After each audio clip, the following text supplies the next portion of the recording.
La coordonnée était là depuis des siècles, gravée dans la pierre derrière l'autel de la chapelle abandonnée, recouverte de mousse et du temps, trop pour être une coïncidence.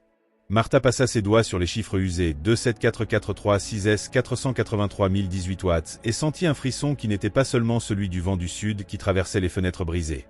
Son grand-père avait mentionné quelque chose au sujet de la convergence des lignes telluriques dans des lettres jaunies qu'elle avait trouvées dans le grenier, des gribouillis d'un homme obsédé par la géographie ésotérique avant de disparaître dans le Pantanal. Maintenant, avec la carte dessinée au fusain sur la table de la cuisine, elle voyait des motifs.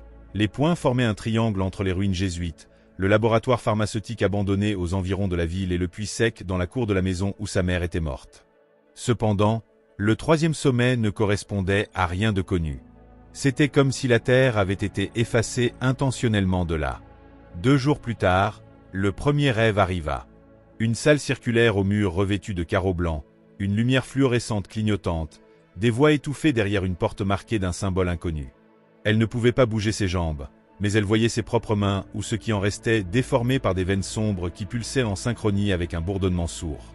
Elle se réveilla avec un goût de fer dans la bouche et une tache violette sur la paume gauche, identique au symbole du rêve. Le même matin, le facteur apporta un colis sans expéditeur. À l'intérieur, une clé rouillée et une photo polaroïde d'un homme en blouse devant une pancarte qui disait « Projet 40 ». Le visage de l'homme était barré de peinture rouge. À l'université, le professeur de géomorphologie rit lorsqu'elle mentionna les coordonnées. « C'est de la paranoïa des théoriciens du complot », dit-il, en ajustant ses lunettes épaisses. « La région n'est qu'un affleurement rocheux ordinaire. Rien d'anormal. » Mais son ton changea lorsqu'elle lui montra la photo. Il pâlit, la rangea rapidement dans son tiroir et murmura quelque chose au sujet de protocole de confinement. Ce soir-là, elle le vit entrer dans le laboratoire abandonné, portant une lampe de poche et un dossier en cuir. Le chauffeur de taxi qui l'Y conduisit par là sans arrêt du lac qui avale les gens et de l'odeur d'ozone qui précédait les tempêtes. Martha paya en espèces et suivit le sentier d'eucalyptus, le GPS de son téléphone portable clignotant hors zone. La clairière s'ouvrit soudainement, une cratère de terre rouge, où des arbres tordus formaient un cercle parfait. Au centre, une trappe de métal rouillé, des boulons aussi gros que des poings et un clavier numérique recouvert de limon. Les chiffres des coordonnées y étaient inscrits. Elle les saisit, entendit des engrenages grincer, et ensuite, le sol trembla. À l'intérieur se trouvaient des couloirs étroits éclairés par une lumière noire, des murs recouverts d'un matériau qui ressemblait à des vaisseaux humains sous la peau.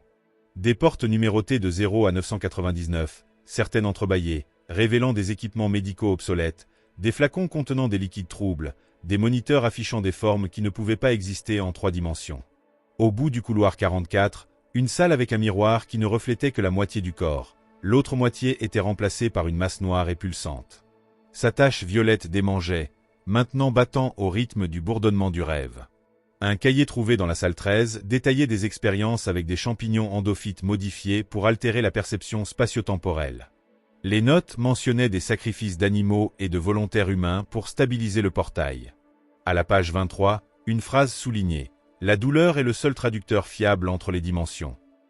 Des photographies montraient des créatures aux membres en excès, des visages fusionnés, des bouches cousues avec du fil barbelé. Martha vomissait dans un coin lorsqu'elle réalisa qu'une des figures était son grand-père. En sortant, la trappe avait disparu. À sa place, une roche lisse avec des inscriptions en latin. Quo et inferius et sicuco et superius. Elle courut jusqu'au taxi, mais le chauffeur l'attendait avec une seringue à la main. « Ordre du docteur », dit-il, en souriant sans dents. La dernière chose qu'elle vit avant de s'évanouir fut le ciel nocturne, les étoiles disposées exactement comme les coordonnées dans sa main. Martha se réveilla attachée à une table en acier, son bras gauche connecté à un tube qui injectait un liquide vert-bleu dans ses veines. Le professeur était là, sans lunettes, les cernes profondes contrastant avec sa blouse impeccable. « Tu n'aurais pas dû venir », dit-il, en ajustant les vannes d'une machine qui bourdonnait comme un SM. « Le champignon s'adapte déjà à votre système nerveux. Regardez. » Il pointa un moniteur où des formes fractales se contorsionnaient en spirale infinie, des images de sa propre moelle épinière, réalisa-t-elle avec horreur. La tache violette sur sa main s'était étendue, se transformant en veine qui brillait dans l'obscurité. Le chauffeur de taxi, maintenant sans déguisement, préparait des seringues sur un chariot en métal. Le projet 40 ne concernait pas seulement l'ouverture de porte, dit-il, la voix rauque. Il s'agissait de choisir qui passe. Martha se débattit, mais les sangles étaient trop grosses. Des flashbacks envahirent son esprit. Sa mère mourant d'un cancer, murmurant « ne les laisse pas t'utiliser ». Son grand-père brûlant des documents avant de disparaître, la photo de l'homme barré. « Vous l'avez tué », cracha-t-elle. Le professeur rit sèchement. Il s'est offert. Tout comme les autres.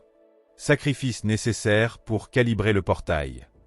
La porte derrière eux s'ouvrit avec un sifflement. Une figure entra, une femme dont la moitié du corps était recouverte d'écailles noires, les yeux comme des trous noirs. Elle se synchronise, chuchota la créature, la voix résonnant comme un puits.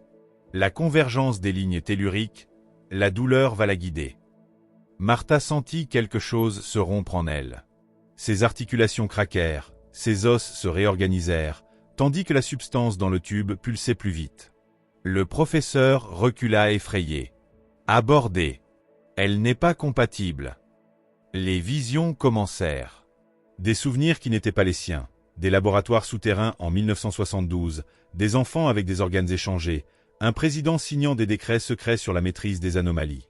Elle vit son grand-père traîner dans une chambre à vide, souriant en criant « Les coordonnées sont un piège, Martha ». Le champignon dans ses cellules brûlait, transformant sa peau en une membrane translucide, où des cartes de constellations apparaissaient et disparaissaient. Le chauffeur de taxi avança avec la seringue, mais la femme aux écailles l'attrapa par le cou. « Elle est la clé », dit-elle, et quelque chose dans le ton fit penser à Martha à sa mère chantant une berceuse. La douleur n'est que le début. La machine derrière elle surchauffa, répandant un liquide bouillant qui rongeait le sol. Le professeur courut, mais les murs commencèrent à saigner, des veines aussi grosses que des tuyaux s'étirant vers Martha. Elle arracha le tube de son bras, du sang noir jaillissant, et roula sur le côté. La substance sur le sol formait des motifs, les coordonnées répétées à plusieurs reprises. Dans le couloir, des voix chuchotaient dans des langues mortes. Martha courut, ses jambes défaillant à chaque pas, la tache violette couvrant la moitié de son corps. Des portes s'ouvraient d'elles-mêmes, révélant des versions d'elles-mêmes à différents stades de décomposition. Une enfant avec la carte de son grand-père, une adolescente avec des tentacules à la place des cheveux, une vieille femme aux yeux faits d'étoiles. Dans une salle marquée « Spécimen 44 », elle trouva un journal avec son écriture, daté de 2025. « Ils m'ont donné un choix, fermer le portail pour toujours ou laisser l'humanité devenir quelque chose. » De plus.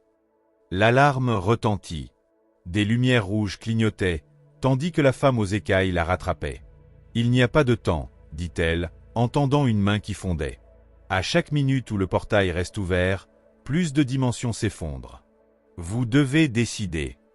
Martha regarda ses propres mains, les doigts longs, les ongles fendus comme des griffes.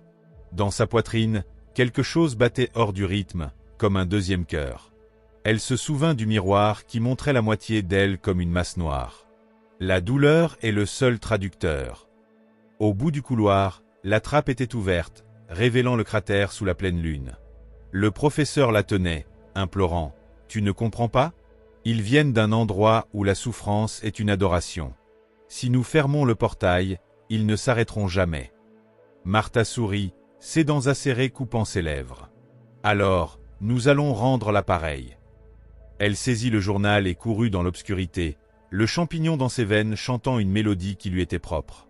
Là-haut, les étoiles se sont réorganisées. Les coordonnées n'étaient pas une destination, c'était une invitation. Le cratère bouillonnait. Le sol sous ses pieds fondait en un liquide argenté, formant des flaques qui montraient des scènes d'un monde différent, des villes d'os entrelacées, des forêts avec des arbres à dents, des créatures qui disparaissaient dans la brume lorsqu'on les regardait directement.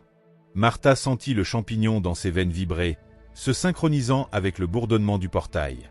Le journal brûlait dans sa main, les pages se retournant d'elles-mêmes jusqu'à une phrase marquée en rouge. Le sacrifice est un acte de traduction. Elle réalisa alors, il ne s'agissait pas de fermer ou d'ouvrir, mais de réécrire. La femme aux écailles apparut derrière elle, sa peau se décollant pour montrer un noyau de lumière noire. « Êtes-vous prête ?» Ce n'était pas une question. Martha regarda le professeur, maintenant agenouillé sur le bord du cratère, essayant d'aspirer le liquide argenté avec une seringue. Sa peau bouillonnait, ses doigts se transformaient en griffes. « Ils nous ont utilisés, » dit-il, la voix rauque. « Le portail est vivant. Et il a faim. » L'air fut rempli de cris qui n'étaient pas des sons, mais des sensations, des ongles grattant l'ardoise, une langue léchant des plaies ouvertes. Martha ouvrit le journal et arracha la page avec la phrase marquée.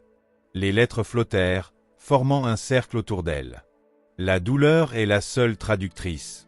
Elle planta ses ongles dans sa poitrine, arrachant le deuxième cœur qui battait hors du rythme. Du sang noir jaillit, mais au lieu de tomber, il plana dans l'air, formant un œuf d'obsidienne. « Vous n'êtes pas la clé, » chuchota la femme, se désintégrant en particules. « Vous êtes la serrure. » L'œuf vibra, aspirant le liquide argenté, le champignon, les cris. Le professeur cessa de bouger, pris au piège dans de l'ambre noire. Martha se retrouva dans le miroir à nouveau, la moitié du visage, la moitié vide. Cette fois, elle entra dans l'obscurité. À l'intérieur se trouvait un couloir de dents, chacune marquée de coordonnées. Elle marcha, arrachant des dents qui saignaient des chiffres. 2, 7, 4, 4, 3, 6, S. 483 018 watts. Les chiffres créèrent une bouche qui avala l'œuf. Pendant une seconde, tout s'arrêta. Je me suis réveillé sur l'autel de la chapelle abandonnée, les mains propres, sans tache. Le vent du sud soufflait plus fort. Sur le sol, une seule page du journal. Ils reviendront lorsque la douleur sera oubliée. J'ai regardé les coordonnées sur la pierre, la mousse les avait à nouveau recouvertes, mais quelque chose sous la surface brillait, des veines de quartz noir formant un nouveau symbole. Le chauffeur de taxi était là dehors, visage normal, sourire normal. « J'ai trouvé un autre colis pour vous, » dit-il, en lui tendant une boîte. À l'intérieur, une boussole qui pointait vers le cœur, et non vers le nord. Et l'œuf.